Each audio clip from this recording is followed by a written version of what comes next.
মিশাই, একটা মিশাই আমার মায়ের কোলে এসে পড়ে আর তার দেহ ছিন্ন ভিন্ন হয়ে যায়। আমি আগে রাতে ঘুমাতে পারতাম, কিন্তু এখন আর পারি না। গোলাগুলির শব্দে আমার খুব ভয় ধরে, আমার খুব একা লাগে। চারিদিকে খাবার নেই, খাবার জল নেই। সমুদ্রের জল খেয়ে খেয়ে আমার পেটে ব্যথা শুরু হয়ে গেছে। আমার মতো কত শিশু ধ্বংসস্তূপের নিচে চাপা পড়ে আছে, কত শিশু পুরো পরিবার হারিয়ে অনাথ হয়ে গেছে। আমাদের এই যুদ্ধে আমাদের পুরো জীবন আর শৈশব নষ্ট হয়ে গেছে। আমরা আর যুদ্ধ চাই না, এবার থামো।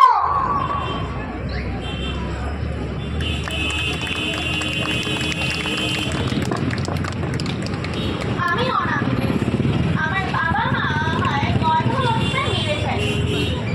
অবাক হচ্ছেন কেন এমন হলো? তাহলে বলিস, আমার বাবা মা বেআইনিভাবে লিঙ্গ নির্ধারণের মাধ্যমে জানতে পারলেন আমি তাদের আকাঙ্ক্ষিত পুত্র সন্তান নই, আমি তো মেয়ে।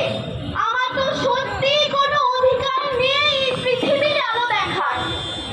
আচ্ছা, আপনারা একটা কথা জানেন, আমাদের দেশে প্রতি বছর 1 মিলিয়ন অর্থাৎ 10 লক্ষ কন্যা ভ্রূণ হত্যা করা হয়। অবাক হচ্ছেন আমরা কোন সমাজে বাস করি, যেখানে একটা নৃশংস মা তার সদ্যজাত কন্যা শিশুকে ঝোপে ঝাড়ে জঙ্গলে অথবা গঙ্গায় ভাসিয়ে দিয়ে আসতে পারে। আচ্ছা, একটা কথা বলুন তো, বংশের প্রদীপ শুধুমাত্র কি একটি পুত্র সন্তান হতে পারে? কন্যা সন্তান কি কখনোই হতে পারে না?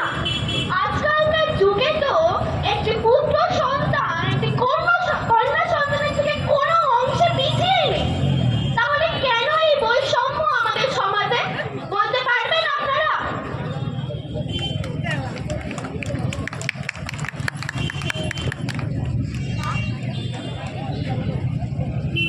আমি সায়রা, আমি পাকিস্তানের উপত্যকায় একটি শিক্ষিত পরিবারে জন্মগ্রহণ করি। আমাদের পরিবারে নারী শিক্ষাকে খুব গুরুত্ব দেওয়া হতো, কিন্তু আমরা যেখানে বাস করতাম সেখানে তালিবান দুষ্কৃতীরা মাঝে মাঝে হানা দিত, নানা রকম হুকুম জারি করত। একদিন তারা হুকুম জারি করলো যে সেখানকার নারীরা বা মেয়েরা আর কখনো বিদ্যালয়ে গিয়ে শিক্ষা গ্রহণ করতে পারবে না। তারা এই জন্য একে একে চারিদিকের বিদ্যালয় ভেঙে গুড়িয়ে দিতে থাকে। কিন্তু তখন আমি তাদের সামনে ভয় নত স্বীকার না করে তাদের বিরুদ্ধে সোচ্চার হয়ে উঠি, নানা রকম ভাবে আন্দোলন করতে শুরু করি, ছদ্মনামে ব্লগ লিখতে শুরু করি। কিন্তু কি আর করার, তারা আমাকে ধরে ফেলে। শাস্তি স্বরূপ আমি একদিন স্কুল বাসে করে বাড়ি ফিরছিলাম, তখন এক বন্দুকধারী আমার দিকে তাক করে তিনটি গুলি ছোড়ে। তার মধ্যে একটি গুলি আমার বাঁ দিকের কপাল থেকে, মুখমণ্ডল থেকে চামড়ার ভিতর দিয়ে কাঁধে গিয়ে প্রবেশ করে। আমি বেশ কয়েকদিন অচৈতন্য হয়ে থাকি। আমার মনে হচ্ছিল আমার জীবন আর নেই, কিন্তু অলৌকিক ভাবে আমি বেঁচে উঠি। আমার আন্দোলনও কিন্তু বৃথা যায়নি।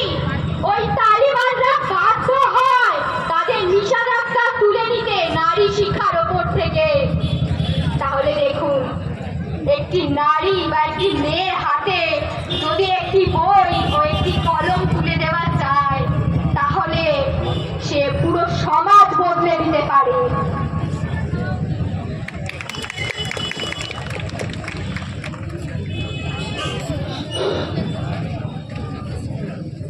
এইসব সমস্যা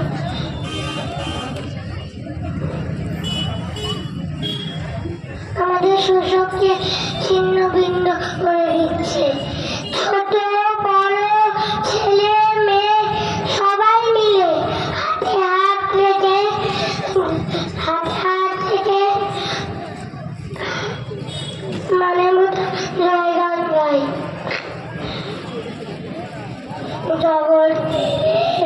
জগৎ বেড়ে জাতের কথা লোকে গল্প করে যত কথা লালন পালে জাতের কান্না লালন পালে জাতের কান্না ডুবিয়েছি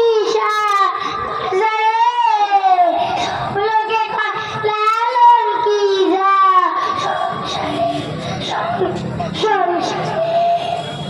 লালন বলে জাতের কি রূপ লালন বলে জাতের কি রূপ দেখলাম নাই নজরে সব লোকে কয় লালন কি যা সংসারে সব লোকে কয় লালন কি যা সংসারে।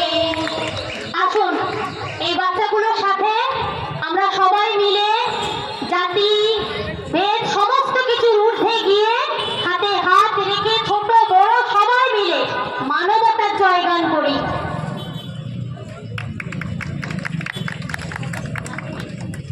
আমরা পাশে ছোট